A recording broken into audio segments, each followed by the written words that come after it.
start 10 minutes early, I think. Move things along a little quicker. Our Spanish colleagues have had to leave. They're off to the airport. But, many nations still here. It's a great pleasure to introduce Joram Nauta.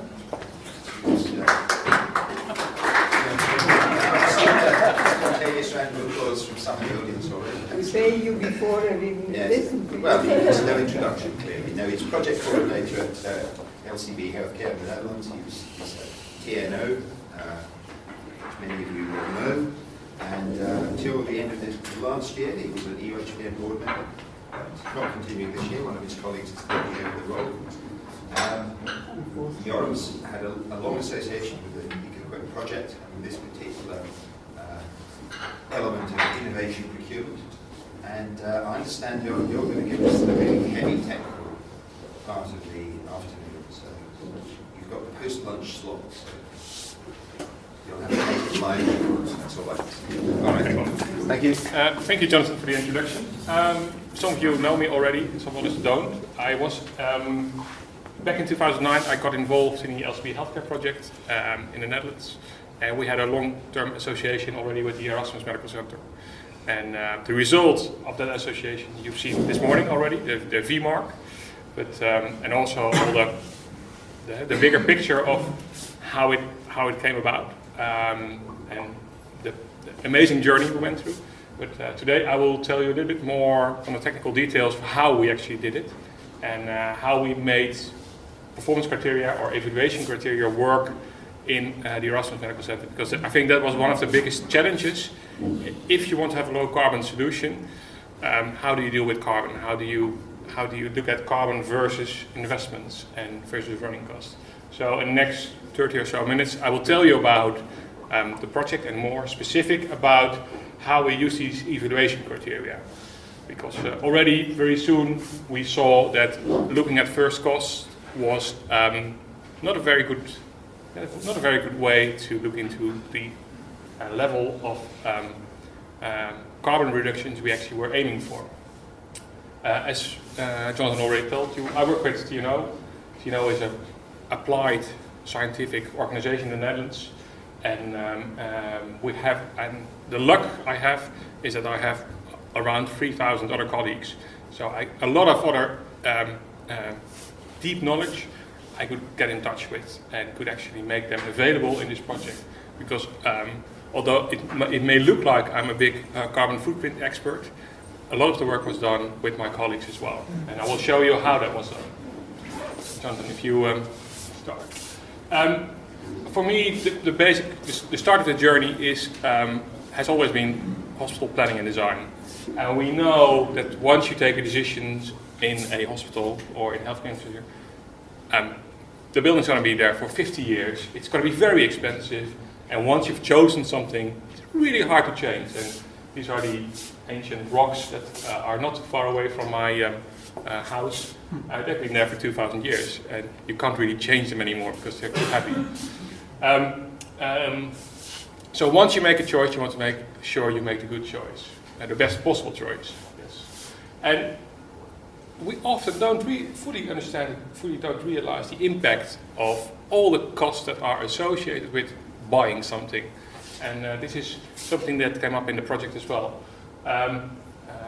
We estimate that half of the total lifetime housing cost is about running costs and periodic upgrading, maintenance, or the operational cost of running this machine or a specific facility.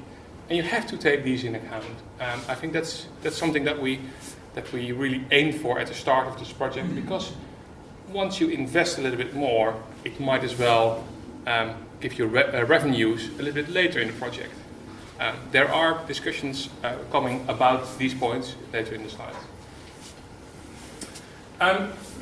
So about the development of the award criteria. You know that we chose a specific challenge because the old bed washing machine wasn't up to standards anymore and we wanted something new. The question is, how are we going to evaluate the outcomes of what the market came up with? And we had a team of people drawn from the Erasmus Medical Centre And basically the discussions were really about these. Do we really care about how beds are cleaned, or do we care about the outcome? So are we going to write specifications up to the last detail or not?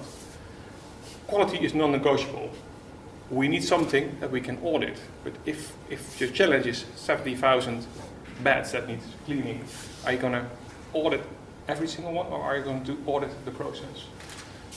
And also, I think very important from the start is, yes, we are interested in buying the best possible solution, but it has to have a positive business case in the long term. And if you can provide us with one, you can provide us with some tangible calculations and a business case that is favorable for the Erasmus Medical Centre, then we can support you. These are the financial values coming into it. And also, from the organizational side, whatever you come up with, we have to deal with this. So you can think of many things that are very maybe cheap or very eco-friendly, but if you can't manage it, it's not a feasible option for the Erasmus Medical Centre. So this is basically the discussions we had at the start, and then we basically from these comments you can already start to see some of our evaluation criteria. And that's basically the next slide. We chose as award criteria total cost of ownership or total cost of service of the solution, because we didn't know whether it's going to be a machine or a company providing a service to the hospital. Carbon footprint was important. It was not only important because we wanted it, it was also important because the hospital needed it. They had a roadmap, and they said carbon reduction is very principal for us, and we want to test this in this project. Of course, the last point is impact for our organization. Well, once we established this, we said, well, this is nice. And I know that in the discussions I had before and already during lunch, a lot of people think this is very nice. The question is, how are we going to do this? So we decided to take a little bit of a detour and try to see if we could test this already in existing procurement projects. This would help us build the capability of doing these kind of calculations, but also give the organization confidence that if you use this criteria, something comes out of that. And for the next 10 or 15 minutes, I will tell you how we did this. Life cycle costing, or total cost of ownership. For me, it's always about finding the optimum. And finding the optimum is like these people looking at how they should put the top on the hospital. It's about balancing investment costs, first cost, but running costs, but service life, how long is this solution going to work for, and with, of course, adaptability. If you have a very rigid and fixed solution that is not future-proof, you can have a very good offer, but if it can change with how the hospital is going to change over the next 5 to 10 years, the solution will not fit. So it's about balancing these for specific items. Of course, there are specific challenges in total cost of ownership calculations. Because you have to make assumptions. You have to make assumptions about how long things last, what kind of options you have in terms of cost and prices that go up in the future, cost of services that tend to change every year. But if you have the tools, you can make scenarios. And if you have scenarios, you can apply these scenarios in terms of rise of costs over the next years with 2% or with 5% or with 10%. You can see what the effect is on the different options you are being, which are being given to you. So actually, you can use them at the start when the offers are coming, and this is what we used in the bed washing case as well. We started with it, but we also used it at a later part in the process, because once the final solution was there, was it up to standards? And I will come back to that later. So you can actually apply these total cost of ownership analysis, and the same goes for the carbon footprints, all throughout your project. Just a principle, and the total cost of ownership principle is very easy, but also tricky. You have two axes. This is the X where all the costs are placed over a number of years. So you buy your machine here, you start to incur costs of operations, of management, and maybe some immediate changes already have to take place. And every year these costs add up and add up and add up. And after 2 years you need to change a filter, or after 6 years you need a major renovation, or after 10 years it's another action. All these costs over the total lifetime are important for establishing your total cost of ownership figure.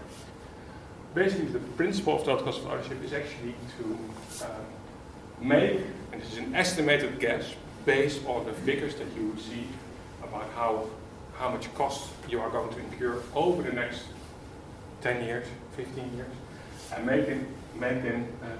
transfer them into an annuity cost. If you make them into a net present value, then you can actually see the different options of different offers that are being provided to you.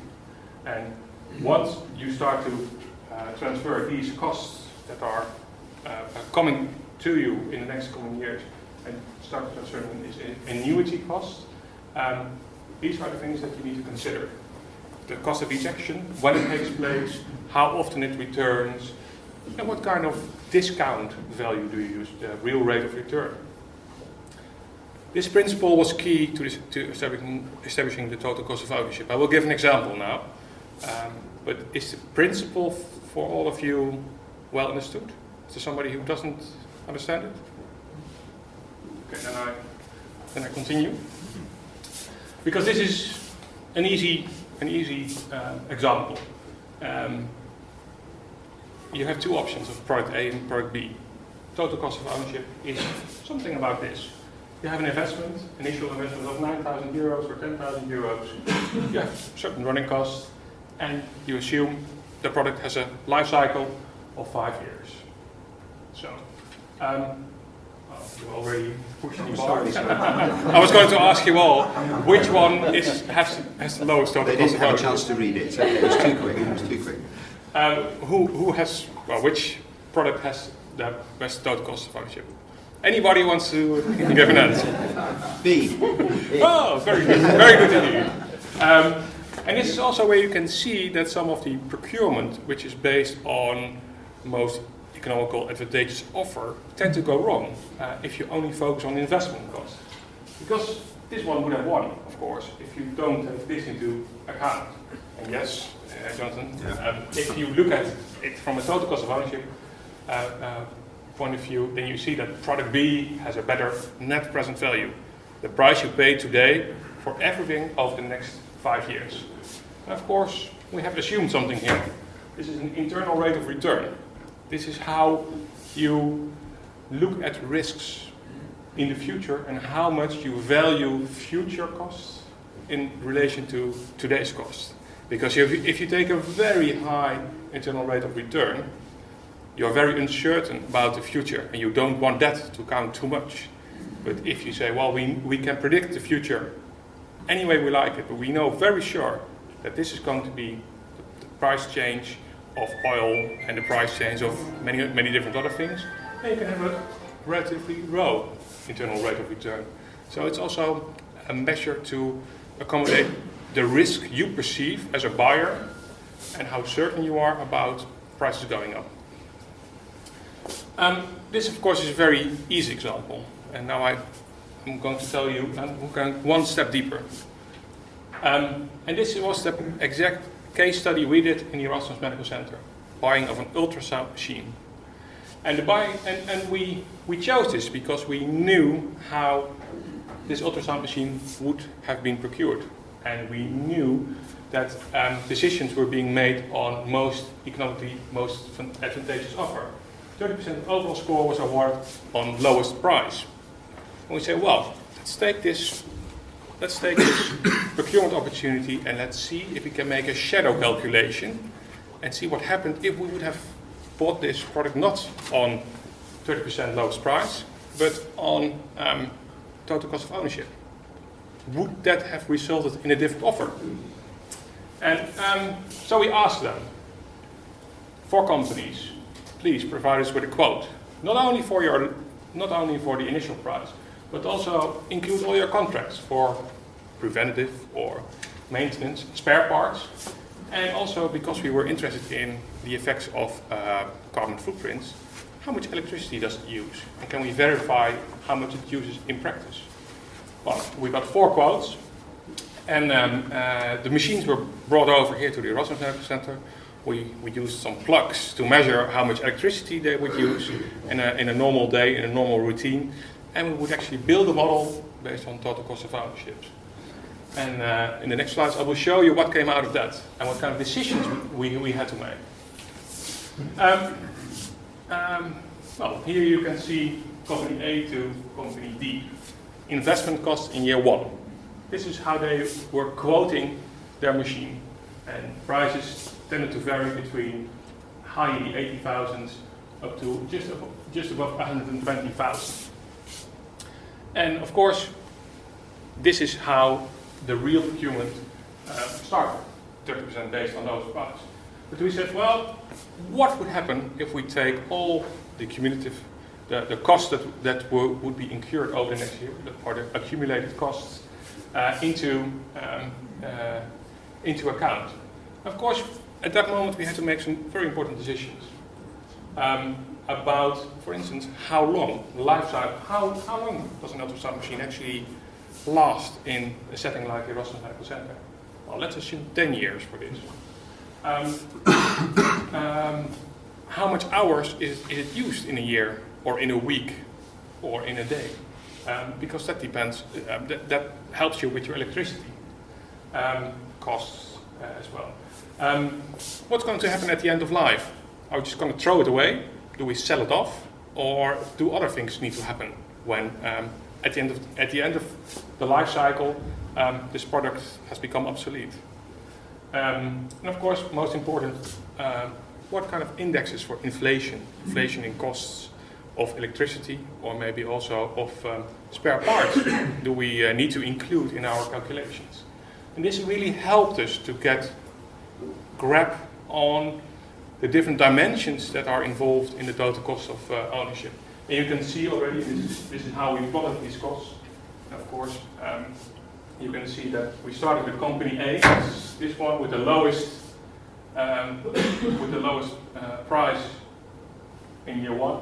But if you follow the line, it is at the end of the year. This is not discounted yet. It's become the most expensive one. And of course, this has a reason, because their rate for spare parts and maybe the electricity use was the highest. Well, this is all very, very fair. Let's see what kind of discussions you actually have to make, because now you start to make the calculations, and you can see that company A, from an initial price of high in the 80,000, has a total lifecycle cost, if I would buy the product and everything all the rest of the lifetime, it's about 170,000. And company B ranks as the cheapest, which had the second lowest investment price. Company C is slightly above B, but far below A. And company D, which had the most expensive investment cost, is ranked second. So you can see already that this changes your field, or changes your view on what happens when you start to move from investment cost to total cost of ownership. But of course, there are some discussions. And I think the most sensible thing to say is that I could have let every single company won the competition, because I make the assumptions. So I make the calculations, and I can use all the different indexes to make a specific winner, or a specific company, the winner. So we had very long and intensive discussions about the discount rate. Do we perceive buying an ultrasound as something that is high risk, uncertain, and we cannot predict the costs in future very well? Or is this a regular procurement and we know these costs very well? The perception of risks and perception of rising costs and how well you can assume these in future is very important here. So sensible use of discount rate, that really makes the largest difference in decisions between company A, B, and C, and D. Of course, we had to invite all stakeholders in this organization because some people are interested in only one thing. Where do I need to order my spare parts, and who's responsible for stock taking of spare parts? And some others are more interested in out of pocket purchases, and some others are interested in electricity. So these total cost of ownership calculations, you have to make sure that everybody who has a say or who is paying for a certain part of your total cost is involved. The third item, make very clear assumptions and calculations that everybody understands. And make sure which assumptions you make and base your decisions on. Because as I said, I can, by changing some of the discount rates or other indexes, you can make everybody win. But you have to make sure that you are comparing apples with apples and not apples with pears. So make every calculation similar, because then you can compare the cost. Interesting discussion is, of course, when there's more than one budget involved, or more than one budget keeper involved. Because sometimes you have to invest more at the start to have savings over the lifetime. I think we discussed already at the start that we needed some kind of a friction budget, because somebody gets savings later and somebody has to pay extra at the start. That seems unfair if you are an organization that has strict silos around their budgets. So this discussion was a very, I can't say well received, but it was well started. Because of course you start to talk about, can I shift money from his department to my department, or the other way around. And also in our practical measurements of energy and electricity in ultrasound machines, this was only a minor issue. It didn't really matter how much hours per day or per week this machine was switched on. But of course it's ultrasound. There are other machines that use far more electricity or far more resources that have could have a very large impact on your costs. I can remember after we had done this at the radiology department, the manager came to me and he said, well, yes, we just bought an MRI machine, and yes, if electricity cost would have been included in the total price, we might have chosen a different supplier, because the investment costs were kind of similar, and one was just a little bit higher than the other, but the higher one had a significantly lower electricity price. So here you can see already that people start to understand how the shift from focusing on investment cost to life cycle cost is actually could be profitable for the organization as a whole. Does this make sense? Are you still with me? Okay, then we continue. Because the other evaluation criteria was carbon footprint. And this was new for the Erasmus Medical Centre, and we asked other hospitals, and it was new for them as well. So what we decided to do, and this is also, of course, what we did for the total cost of ownership, we tried to benchmark the costs and benchmark the carbon footprints here. And what we did, and this is, of course, with the help of my colleagues from TNO, we decided to look if we could calculate a carbon footprint based on how much beds were being used over a year. So we assumed 70,000 beds per year with a life cycle of a machine of 10 years. We knew the current machine was using electricity, water, soap, steam, and some chemicals. We had a maintenance history, and some revisions had been done. And we knew that this machine was placed in a building. And of course the building has embedded carbon as well. And of course, at the end of life, some of the parts could be recycled. So that would actually be a kind of a bonus in terms of carbon footprint, because it doesn't go to the waste. You can recycle it. So what happened is that my colleagues looked into maybe a first step. There at the moment, and still at the moment, there's a heavy debate about how you calculate carbon footprints. We chose one single approach, and we said this approach is valid for our procurement. There are many different approaches possible. This is the approach we took, and this is based on a library which has an international standard on carbon emissions per material. So if we know where all the materials come from and how much use of materials or raw resources is being used, we can actually calculate how much carbon, what the carbon footprint is for the operations of a single year. So this is how basically the technical bit works. It's a simple Excel calculations in where you look at all the materials that is used in the machine, where do they come from, how much electricity does it use, and what happens at the end of life. So we basically made an assumption about this in our model, and we said, okay, this is our benchmark for our current machine. And if you go to the next sheet, you can actually see that of the total carbon footprint, the use of the machine, so the running of the machine, actually is about 90%. So it's not about the machine itself or the end of life. That's only 10% or 11%. It's 90% of your carbon footprint was based on the running of your machine. And you can see this is the carbon footprint per bed. You can see which kind of categories this 89% is divided into. And we knew that we had an old machine that was washing on steroids, with lots of water, lots of steam, high temperatures, and of course it wasn't built as a eco-friendly machine. And this of course was one of the assumptions why we chose the bed washing at the start. So we knew that it was very likely that this could be improved. And so when we started, we communicated the current carbon footprint and said, this is the benchmark you have to defeat.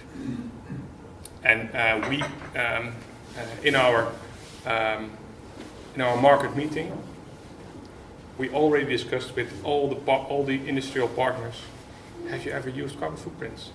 Can you work with this? And if you haven't, what do you need? So we got a very clear picture about how well the industry was already advanced in making carbon footprints. And we knew we had to tackle this issue. Of course, and I think I've dropped back into the whole procedure you were in this morning. This is when we started. We had our benchmark calculations ready, based on total cost of ownership and based on carbon footprints. And we said, this is our aim, and we launched this in the 9th of September 2011. You may hear it, Jonathan. Yes. And during this procurement, and this happened between March 2012 and March 2013, we knew we had to do something, because in our market meeting, people already told us, we have never done carbon footprints, we have never done total cost of ownership. Yes, we understand how it works, but we can't do it. So in phase 2, of course we first had the pre-qualification. We had about 8 consortia or 8 partners enter the dialogue phase, our competitive dialogue. And during this dialogue, we provided with Erasmus help with total cost of ownership and carbon footprint models. And I think in my next sheet I will tell you what we actually did. So what did we actually do? We did practical assistance. So we issued these benchmarks of total cost of ownership and carbon footprint models to the bidders. We said, these are the models we used. Use them to your advantage. What happened? Of course, every bidder started with an idea. And if you look at the level of detail that is required to make a carbon footprint, they were far off.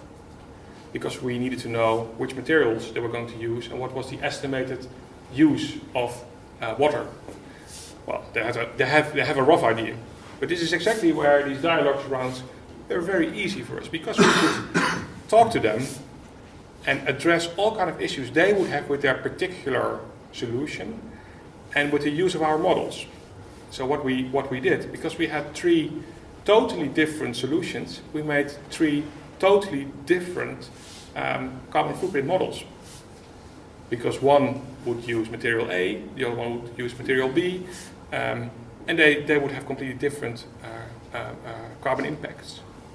But what we did is we would only allow them to change quantities or amounts. My machine uses 20 kilograms of steel, or my machine uses only water and certain types of chemicals. We would give them the carbon footprint per liter of chemical and liter of water. So that would help them to actually, they were progressing their ideas in every dialogue round. And we would give them comments about how well they were doing, and that they needed to basically advance their idea further and further, so that we could have at the end a detailed idea of how the machine would work, what kind of quality of outcome they were looking for, and also once more information is known, you can start to make calculations about costs. So at a certain moment we were certain that all 3 bidders were at a stage that their idea was well developed. We had made specific carbon footprint models and total cost of ownership models for their specific solution. And this is what we needed, because these were our evaluation criteria. And because we had the same method for making the calculations, they would actually be able to be comparable amongst themselves. So this is my third bullet, the development of the solution, and the dialogues are stopped when the level of detail of their solution was enough to prepare a final bid based on the models they had. And it's funny because what they told us is that they had learned a lot from using these models, and they would start to make different kind of designs to better fit one criteria to the other. I mean, this was very interesting, and they were talking to us and saying, well, can we do this? And we said, of course you can do it, because we cannot influence you, but you can make your own judgment of what you value more. Do you want to go more for sustainability, or do you want to go more for a lower total cost of ownership? And so they would be able to make different kind of assumptions on their solution. Would it be steel from the iron factory here in the Netherlands, or would they import cheaper steel from China? Well, cheaper steel from China might sound more cost effective, but the carbon footprint of steel from China is totally different. So these kind of assumptions they were able to make because we provided them with these models, and they would ask us, well, give us your carbon footprint from steel from China, and let's compare it with steel from here in the UK or in the Netherlands. So they were engineering their solutions with the help of our models, and I think that was very interesting, and one of the things I learned a lot about. And of course, you know the outcome, and we had a kind of idea of what the running cost would be and the total cost of ownership of this model, but also about the carbon footprints. So it was very interesting because the dialogue rounds were closed, and I think the award of the tender was in May 2013. And last, Joram, did you give a value to the carbon footprint to make it comparable with TCO? Yes. No. What we did, we said we have 3 award criteria: carbon footprint, total cost of ownership, and impact of the solution. And through the process, and we saw 3 totally different type of solutions appearing in front of us. And one of the bidders said, well, obviously, decentralized washing is not something for you, because the impact of decentralized washing on your organization is probably too big. So they withdrew. But what they told us is, we have a perfect solution now, and we can offer this to different hospitals. So they were, they told us that they were actually very, well, every single bidder that took part in this learned something new, and they were able to make different choices. And they said, because at the end we only had one bidder that provided us with a final bid. The other two, one of them had a concept that I don't think we fully understand or believed in, and the other one was the impact of the solution was just too big to accommodate in the new building plans. It was decentralized washing versus centralized washing. There were other issues with all that you didn't give value to the carbon footprints to make it comparable with Total Cost of Ownership. No. I think if we would have come down to that point, they would have had an equal share.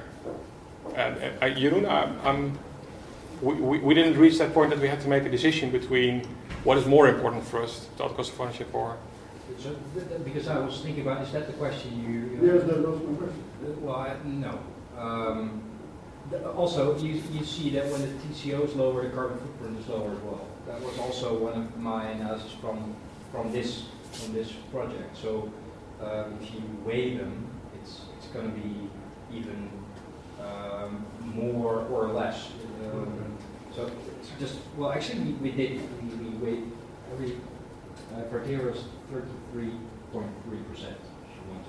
Each of them, yeah.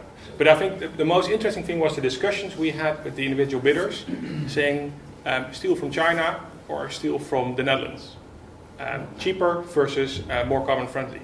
And I said, well, I cannot point you in a decision. You have to make the decision yourself. But these are the consequences of your decisions. If you go for Chinese steel or for Dutch steel. So that was interesting because they started to see how they could make use of these two models and make comparisons between them and make trade-offs. So that was interesting for me to observe. Where was I? Yes. Of course, the Erasmus Medical Centre chose the V-Mark, and it was only last year that Martin phoned me and said, well, yes, now the machine is there. We had an assumption of how much total cost of ownership it would actually, how much it would cost us, and what the carbon footprint impact would be of these solutions. Of course, they needed to engineer out their final bid. So we did a small comparison last year, and they used the same models again. And they said, well, we changed a little bit here, we changed a little bit there, but we see that our bid is still comparable, or our solution is still comparable to what we offered you. And we did a second opinion about how well they used that. And I think that was interesting as well, because that gave us confirmation that they could actually work with this. And although that it wasn't 100% free of flaws, it was a good way to reuse these models again and see if the contract that was awarded to the V-Mark was still the same, if the solution still fitted to that contract. So that was my last one. Yeah, and also we had, of course, internal approval because we selected a buyer or we selected a bidder, but we used these models again and again to provide us with answers, because 70,000 was scaled down to 50,000. That meant that do we need to buy 3 or do we not need to buy 2? But what happens if we, in 10 years' time, grow from 2 machines to 3 machines, and we buy in year 10 a third machine? Would that still be the best, or could we already, or do we need to buy it from the start? So these kind of decisions were made for internal approval and to look at different scenarios for these for the solutions. So we started off with a challenge of 70,000. I think it now runs for 50,000 beds, and we know when, or the Erasmus knows when they actually should buy a third, and when that is viable for them. So, of course, the last dot, did it still conform to the as-built specifications, or with the promise that they supplied us with? I think this is the end for me, but I can imagine you have a lot of questions. One question regarding the selection criteria. You had 3 criteria. One for the carbon footprint, one for the TCO, and one for the impact. Yes. And they were equally weighed? Yeah, equally weighed. One third.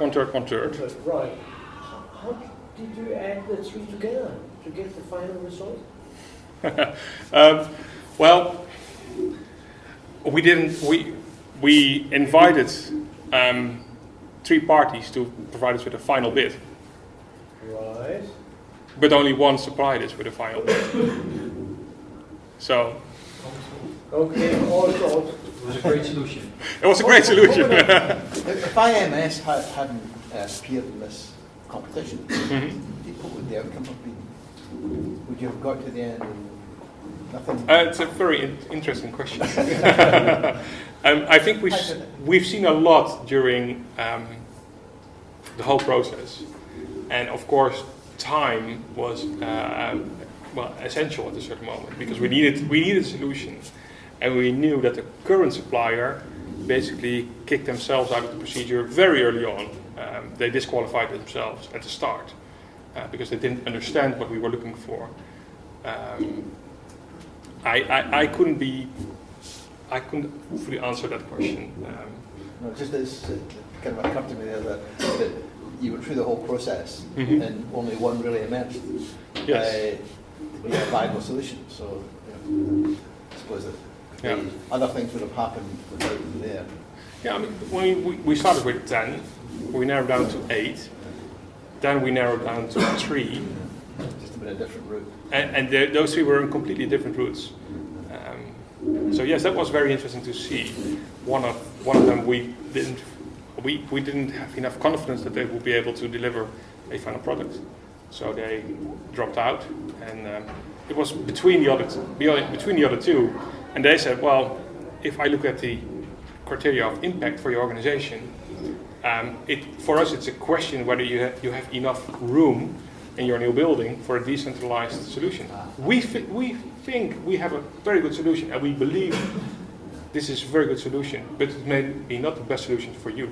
Yeah, so we've probably gone to a decentralized solution. Yeah, and they told us that they were going to other hospitals and selling the machine to other hospitals. So that was interesting to hear. Yes, it's a very interesting case, but I have to come back to the selection criteria. In this case, this situation, you were saved by the fact that there was just one bidder at the end of the day.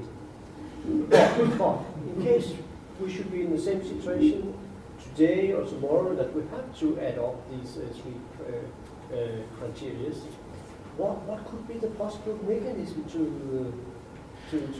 do the calculation? It's quite straightforward, right? Pardon? Well, I think it's quite straightforward. I mean, you have the same. What was one footprint? The number, just one of the outcome numbers. 3.5 kilograms per So you bed. have 3.5, and the other one is 4.2. Yeah. So you can calculate the difference between them and put a number on it. So then it adds up in a total score. Yes, but how do you add that together with a total cost of? You can do the same thing if the total cost of ownership is 227 for A and 312 for B. You can calculate the difference between them. So you calculate, what you're suggesting is to calculate in monetary terms. Yeah. And then just. And then the same with the organizational impact? Yeah, you just, when they write, you say, Concept. yeah, if you write down a concept of what is the impact? What did it mean for the personnel? You just rate it with a number. Expert judge. Expert judge, and that's like a 7 or an 8. You can calculate the difference as well. It's pretty straightforward, I guess.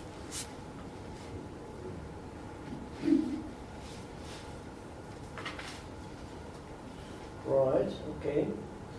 You have 3 totally different criteria. Yes, so that's why I'm asking. So let's say the highest number you can get is 100. So every aspect can get 33 points. Then you can calculate back to 33 points, right? Yeah, Let's do that. 3 points. Yeah. All right.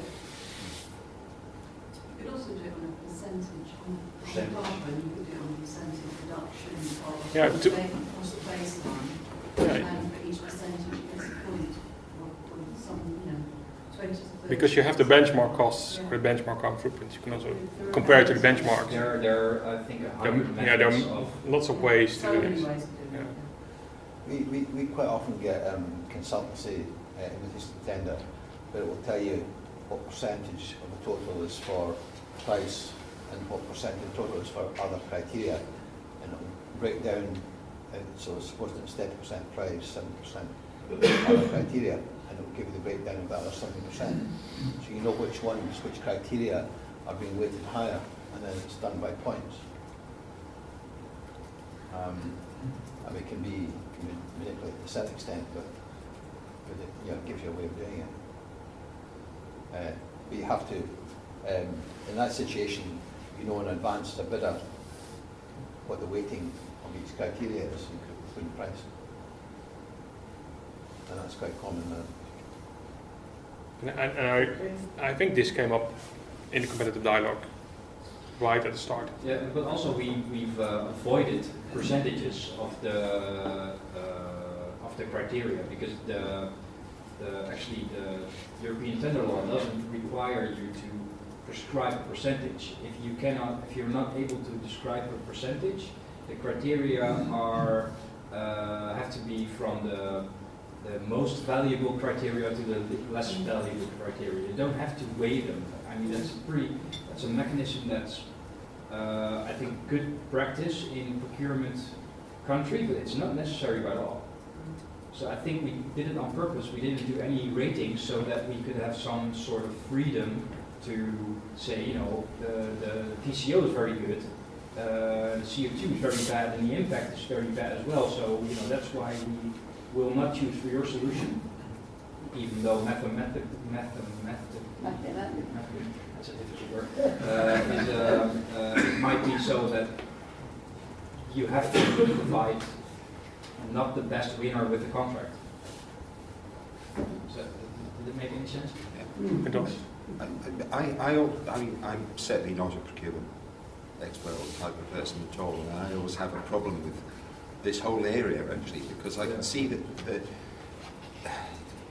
in order to exclude legal challenge or any kind of complications where people will say, well, you haven't been fair, there is a tendency to want to ascribe values and exact values and scales to every kind of judgment that you're making.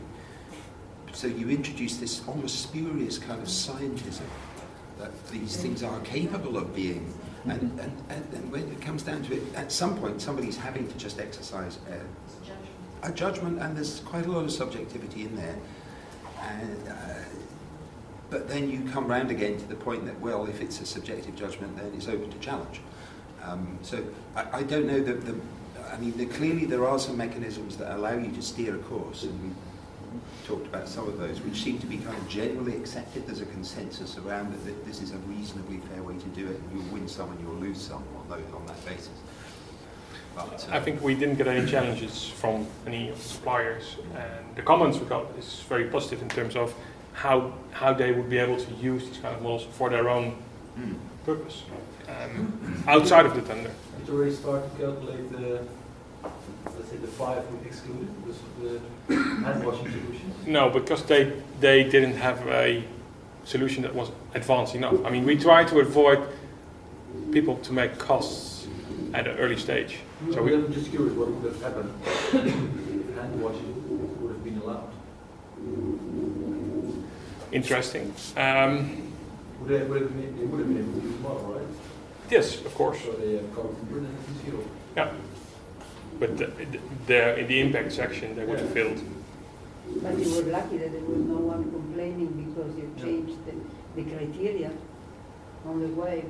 Well, I don't think we changed the criteria. I don't think we were lucky too. I think it was because of our attitude during the procurement process. We were quite open about it, and we treated everybody with a lot of respect. And I think those two aspects are undervalued in European tendering.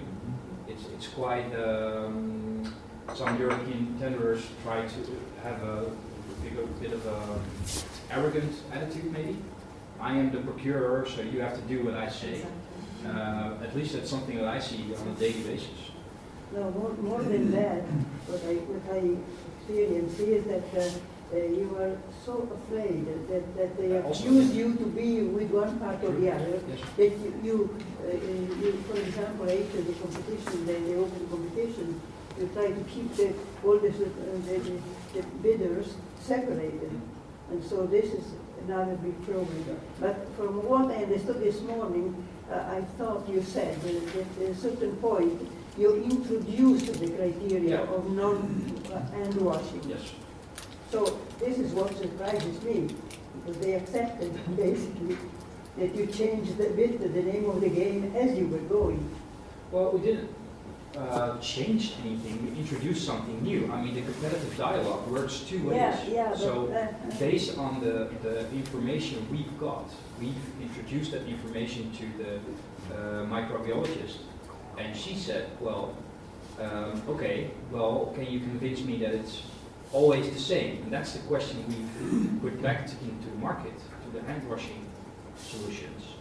And they said we cannot. So, you know. In any event, in any litigious country, you would have got a lot of. Of course, yes. If we just said, you know, your solution is worthless, then we would have got a lot of argument. Yeah. But I mean, we were very open. True. Yeah. In the whole process, really communicating with everybody about how we were going, how soon they would be able to respond to questions. I mean, there were a lot of questions being asked about the carbon footprint models, because they have never used it before. They wanted to introduce all kind of bolts and things, and we said, well, okay, these are the wait a second, these are the numbers you can use. Here's a new version of your model. Good luck with it. And I think that was really open communication and trust, and really, I mean, we could really support them, and I think that was also highly valued by the bidders. Yes. Your remarks brings me to another question. Suppose there were two bids left. They have different scores. How do you weight your confidence that both partners will deliver a working product coming up from the concept? Yeah. I haven't heard it that So actually what you're saying is that you get two types of solutions. two types of solutions. And they both are calculated within the models. Yes, there is an outcome, and that's one of the parties you don't have Yes, so confidence they will Yeah. reach the goal. A wins, but the dialogue. We have a better feeling with B. You had a better feeling in the dialogue towards B. Yes. Well, I do think, and that's a good thing about European tendering, if you cannot find an objective